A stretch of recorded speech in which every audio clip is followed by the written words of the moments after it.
तो फ्रेंड्स आज मैं आपसे बात करने वाला हूँ रामा स्टील्स लिमिटेड के बारे में। जी हाँ, रामा स्टील की अगर बात करेंगे तो देखिए एक पेनी शेयर है, 13 रुपए के आसपास कंपनी का प्राइस हमें पहुंचता हुआ दिखाई दे रहा है, लेकिन आज की डेट में 20% के आसपास का अपर सर्किट हमें स्टॉक पे लगता हुआ दिखाई दिया है। तो जानने की कोशिश करेंगे कि आखिर आज की डेट में 20% का अपर सर्किट क्यों लगा है, कंपनी का फ्यूचर कैसा दिखाई देता है, क्योंकि रिटेल इन्वेस्टर्स पेनी शेयर्स पर बहुत ज्यादा इन्वेस्ट करना पसंद करते हैं। तो इस वीडियो में जानने की कोशिश करेंगे कि आखिर कंपनी फंडामेंटल बेसिस पर कैसी दिखाई देती है, कंपनी की क्वालिटी कैसी है, सारी चीजें इस वीडियो में हम चेक करने वाले हैं। तो चलिए बात करते हैं रामा स्टील्स के बारे में। अब देखिए सबसे पहले तो मैं आपको कंपनी की वेबसाइट के ऊपर लेकर चलता हूँ। तो कंपनी की वेबसाइट के ऊपर आप जाएंगे तो यहाँ पर आपको देखने को मिलेगा कि कंपनी स्टील में काम करती है। इसके नाम से आपको पता लग रहा होगा, स्टील पाइप्स में ये कंपनी डील करती है। तो काफी अच्छे लेवल पर ये कंपनी काम करती है, क्योंकि काफी लंबे टाइम से इस बिजनेस में है ये कंपनी का। अगर इनकॉर्पोरेशन की बात करेंगे 1974 में इस कंपनी को इनकॉर्पोरेट किया गया था, 1974 में इनकॉर्पोरेट किया गया था। लगभग 50 साल पुरानी कंपनी हमें ये देखने को मिल जाती है। अब बात करते हैं कि आखिर आज की डेट में 20% का अपर सर्किट स्टॉक में क्यों लगता हुआ दिखाई दे रहा है। तो चलिए इस न्यूज के ऊपर भी मैं आपको लेकर चलता हूं। तो यहाँ पर अगर आप देखेंगे तो आपको यहाँ पर देखने को मिलेगा कि Rama steel tube shares jump 20% today, और यहाँ पर इसके रीजन बताने की कोशिश की गई है। तो देखिए सबसे बड़ा रीजन तो मैं आपको स्क्रॉल करके यहाँ पर नीचे लेकर जाऊं तो आपको यहाँ पर देखने को मिल जाएगा कि सबसे पहला जो रीजन है वो ये है कि कंपनी ने एक ओनिक्स रिन्यूएबल लिमिटेड इस कंपनी के साथ पार्टनरशिप की है। एक स्ट्रेटेजिक पार्टनरशिप है, यानी कि ये दोनों कंपनी साथ मिलकर काम करेंगे किसी प्रोजेक्ट के ऊपर, और दोनों कंपनीज को इसका फायदा मिलता हुआ दिखाई देगा।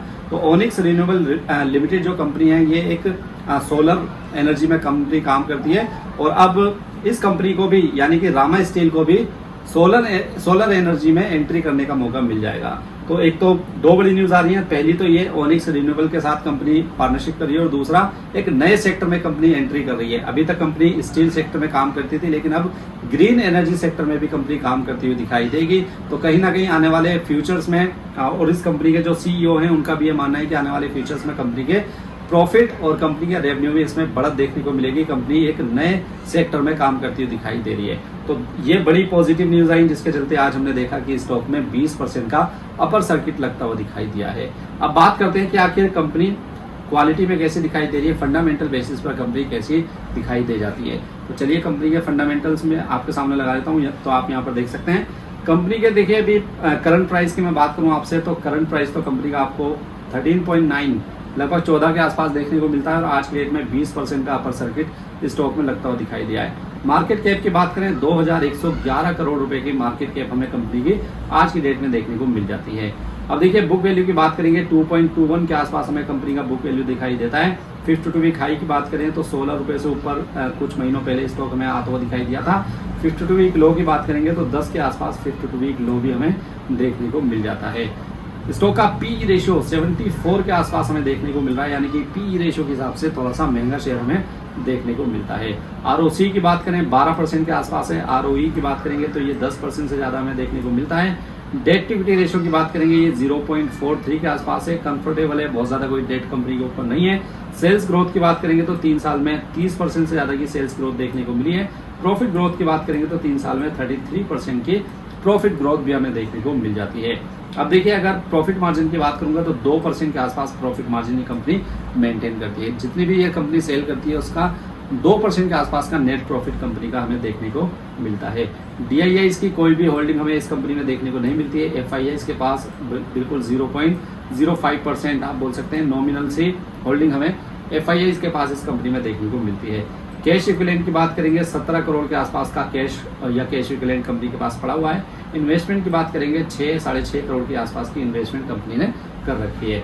डेट की बात करेंगे तो 145 करोड़ के आसपास का डेट हमें कंपनी के ऊपर दिखाई देता है। तो बहुत ज्यादा डेट मुझे लगता है कि नहीं है, क्योंकि देखिए कंपनी की सेल्स की बात करेंगे तो 950 करोड़ रुपए की सालाना सेल्स की कंपनी हमें करती हुई दिखाई देती है। तो 950 करोड़ 1000 करोड़ के आसपास की सेल्स कंपनी हर साल करती है। तो 145 करोड़ का जो डेट है कंपनी रीपे कर देगी, मुझे ऐसा लगता है। प्रॉफिट की बात करें तो देखिए 28 करोड़ के आसपास का प्रॉफिट कंपनी ने 1 साल पहले पोस्ट किया था। तो ये कुछ बेसिक सी डिटेल मैंने आपके सामने शेयर कर दी है, और ये सारी चीजें चेक करने के बाद हमें पता लग रहा है कि फंडामेंटल्स कंपनी के ठीक है। पिछले कुछ सालों में कंपनी के फंडामेंटल्स में सुधार हमें देखने को मिल रहा है। अब बात करते हैं प्रॉफिट एंड लॉस की। तो देखिए प्रॉफिट एंड लॉस के ऊपर मैं आपको लेकर आ गया हूँ। यहाँ पर आपको देखने को मिलेगा 2015 में कंपनी 192 करोड़ के आसपास की सेल करती थी। 2015 में 192 करोड़ रुपए के आसपास की सेल थी।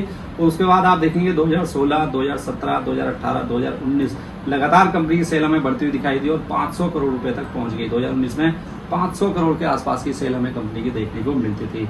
लेकिन उसके बाद अगर आप देखेंगे 2020 में कंपनी की सेल्स गिरकर 350 करोड़ के आसपास आ गई। अब 2020 ये वही पीरियड है जब कोरोना लॉकडाउन लगा था, तो उस टाइम पर सभी कंपनी की सेल्स इफेक्ट हुई थी और मुझे लगता है कि उसी की वजह से इस कंपनी की सेल्स भी यहाँ पर हमें कम होती हुई दिखाई दे रही है। लेकिन उसके बाद अगर आप देखेंगे कोरोना का फेज था वो एक बार चला गया। उसके बाद देखिए 2021 में कंपनी की सेल्स बढ़कर 470 करोड़ रुपए हो गई।